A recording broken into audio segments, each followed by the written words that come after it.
વાર્તા સિંહ અને સસલું. આ સાંભળીને સિંહ તો ખૂબ જ ગુસ્સે થઈ ગયો અને કહ્યું, આ જંગલનો રાજા હું છું અને મારા સિવાય તમે બીજા કોઈનું ભોજન નહીં બને. ચાલ મને એની પાસે લઈ જા. સિંહ અને સસલું બંને ચાલ્યા.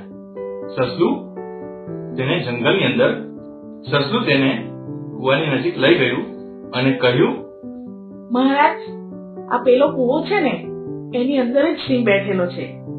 સિંહ છલાંગ લગાવીને કૂવા ઉપર બેસી ગયો અને એને અંદર જોયું તો એની અંદર તેને બીજો સિંહ દેખાયો, પરંતુ એ બીજો સિંહ ના હતો, એ તો એનું પ્રતિબિંબ હતું. તેનું પ્રતિબિંબ જોઈને એને સાચે જ લાગ્યું કે અંદર બીજો સિંહ છે. તેથી તેણે જોરથી ગર્જના